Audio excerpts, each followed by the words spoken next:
Christ took away our infirmities and bore our diseases. Hallelujah, hallelujah, hallelujah, hallelujah.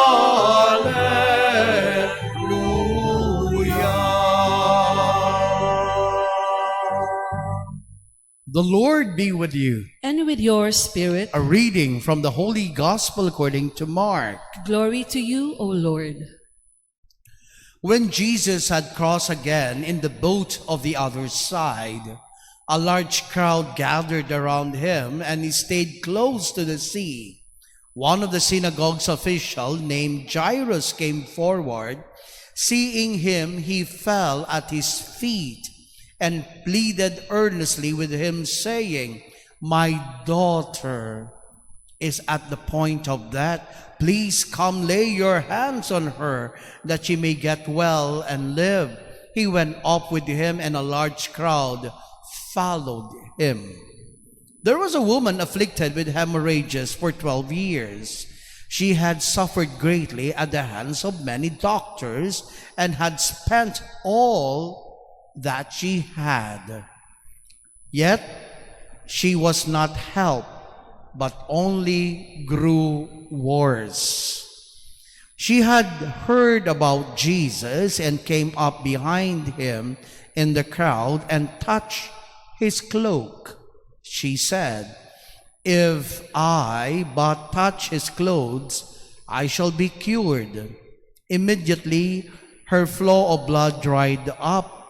She felt in her body that she was healed of her affliction.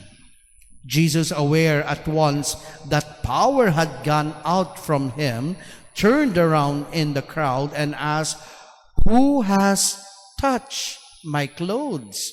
But his disciples said to him, "You see how the crowd is pressing upon you, and yet you ask, 'Who touched me?'"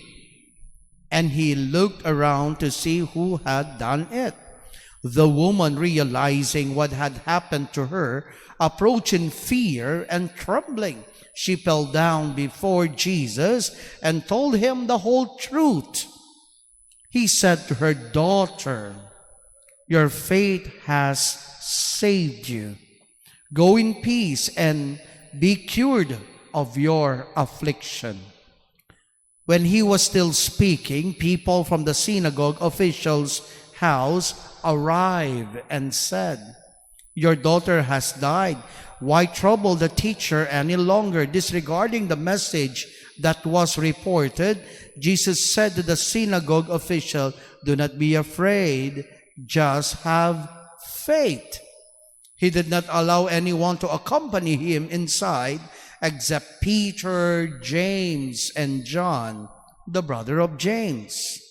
When they arrived at the house of the synagogue official, he caught sight of a commotion, people weeping and wailing loudly. So he went in and said to them, "Why this commotion and weeping? The child is not dead, but asleep." And they ridiculed him. Then he put them all out. He took along the child's father and mother and those who were with him and entered the room where the child was. He took the child by the hand and said to her, "Talita koon," which means, "Little girl, I say to you, arise." The girl, a child of 12, arose immediately and walked around. All that they were utterly astounded. He gave strict orders that no one should know this, and said that she should be given something to eat. The Gospel of the Lord. Praise to you, O Lord Jesus Christ. Please all be seated. Good evening, everyone. Good evening, Father. Our Gospel for today is coming from the account of Saint Mark. Pero alam po ninyo mga kapatid, ang ating kwento sa Ebanghelyo ay makikita rin sa Ebanghelyo ni San Mateo at San Lucas.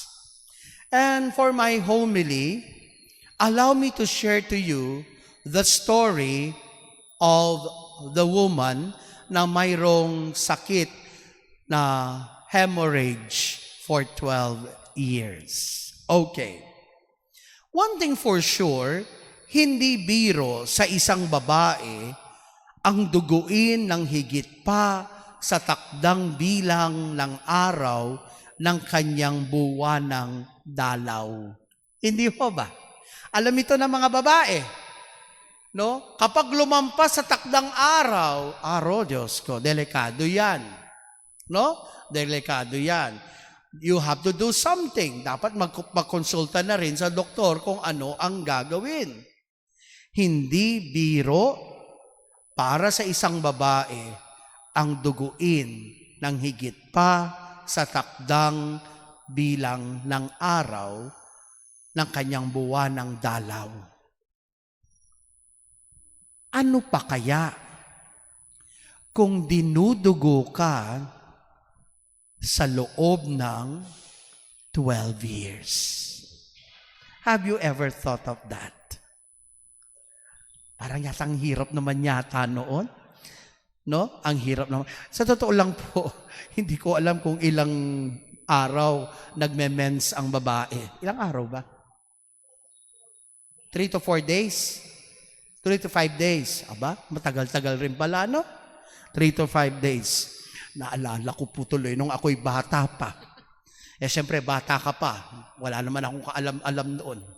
Ang ate ko at nanay ko, ako lagi ang pinabibili ng mga napkin. Akala ko yung napkin, yung ginagamit kapag kumakain. Nagtataka ako noon, bakit kaya yung nagtitinday, binabalot pa sa dyaryo? No. Naalala ko, nung nalaman ko na kung ano yun, Diyos ko, kayo na lang. Naalala ko yung mga panahon na yun. Anyway, so 3 to 5 years. No, 3 to 5 years. 3 to 5 days. 3 to 5 days. What more, tulad ng sinasabi sa Ebanghelyo, dinudugo ka ng ilang taon? 12 years. Wow! 12 years! Ano lang kaya ang katawan ng babae noon? Payat na payat siguro. Anemic na siguro ito. No? Ang hirap naman yata. At ang ginawa ng babae, sabi nga sa Ebanghelyo, nagpagamot na siya ng ilang beses. Pero hindi daw siya gumagaling. No? Sa halip, lalo pa itong lumalala at naubos ang kanyang kabuhayan. Alam niyo po mga kapatid, sa tradisyon ng mga Hudyo, hindi lang iyon ang problema ng isang babaeng dinudugo. Meron pa. At gusto kong makinig kayong mabuti. Kailan, ayon sa kultura ng mga Hudyo, ulitin ko, sa kultura ng mga Hudyo, kailan tinuturing na makasalanan o marumi ang isang babae? Ano ang mga events na iyon? Kapag nanganak, ano pa? Kapag nagme-mens. O kaya itong sinasabi sa ating Ebanghelyo ngayon. Basta tungkol sa dugo, may lumalabas. Okay? Nakukuha po ninyo. Kaya ang isang babae na dinudugo, pagkagaling pa lamang sa panganganak, o kaya after her menstruation period. Tama ba yung aking English? Menstruation period. Hindi pwedeng lumabas kaagad-agad. Dapat sisiguraduhin niya, wala na talaga. So dapat magstay muna siya sa loob ng kanyang bahay. Bawal siyang makihalubilo sa mga tao noon. Ganun ka-stricto kasi ang turing sa mga babaeng dinudugo ay marumi, makasalanan. Question now. Sa palagay ninyo, balik tayo sa Pasko. Sa palagay ninyo, ano ang isa sa mga dahilan kung bakit si Jose at Maria ay tinanggihan ng mga may-ari ng bahay para sila'y tumuloy doon? Ano yung dahilan? Kasi, very good, manganganak.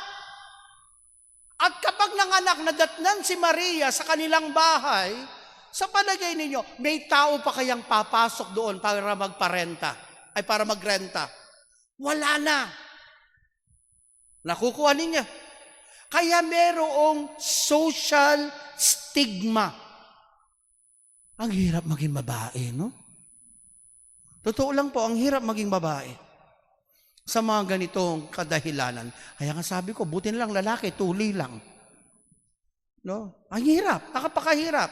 Kaya kapag nakikita ko pong nanay at tatay ko tuloy. Sumalangat naman ang kaluluwa. Nanay ko at ate ko. Alam ko, ako'y naaawa sa kanila. Anyway, alam ito ng babae, ang sakit at kultura nung mga panahong iyon. Kung kaya nung mga panahong ding iyon, mayroon na siyang naririnig tungkol kay Jesus. And when she learned about Jesus' presence doon sa lugar na iyon, kung nasaan siya, she immediately searched for Jesus. Hinanap niya. Kasi nga, feeling niya, si Jesus ang kanyang pag-asa. To the point, anong sabi niya? Mahawakan ko lamang ang kanyang damit. Gagaling na ako. Ganon katindi ang kanyang pananampalataya. At nung nangyari nga ito, agad-agad namang tumigil ang kanyang pagdurugo. At naramdaman niya na siya'y magaling na. Mga ginigili kong mga kapatid, sa buhay natin, may mga panahon na nasusubukan ang ating pananampalataya sa Diyos. May mga panalangin na maaaring inaabot ng ilang taon ang sagot ng Panginoon na sinasabing, hintay ka muna. O kaya naman may mga pangyayari sa buhay na nauubusan, nawawalan tayo. Maaring financially, physically, or emotionally. Maaring mawalan tayo ng confidence din sa sarili o pag-asa sa buhay. At sa kabila ng lahat ng mga ito, mga kapatid, this is the time na mas hinihingan tayo na kumapit sa Diyos. Kumapit sa Diyos. Dahil kay Jesus, ito ang paanyaya sa atin. Kumapit sa Kanya. Natatandaan pa ba ninyo ang panahon na kung saan feeling ninyo, iniisip ninyo na wala ng pag-asa? Ako, aaminin ko, kahit pari ako, there were times naramdaman ko ito. Pero anong nagpapalakas ng loob ko kapag nararamdaman ko ito? Kasi ganyan si Taning eh. Ganyan ang demonyo. Sisitsitan ka, wala ka ng pag-asa. Wala na. Yung iba pa makakarinig ka ng magpakamatay ka na. Di ba? Ganyan nangyayari. Pero this time, merong ring isang boses na nagsasabi sa atin, may pag-asa pa. Kapit ka lang.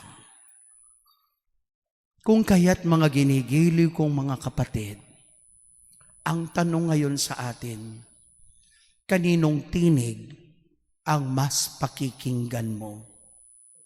Itong babae na sinasabi sa Ebanghelyo, pinakinggan niya ang tinig ng pag-asa, ang tinig ng Diyos. Na animoy sinasabi, anak, lakasan mo ang iyong loob. Pinagaling ka ng iyong pananampalataya. Mga kapatid, ano man ang pinagdadaanan, kapit sa Diyos. Kapit. At sana sa Kanya lang tayo makikinig. Amen. Please all stand.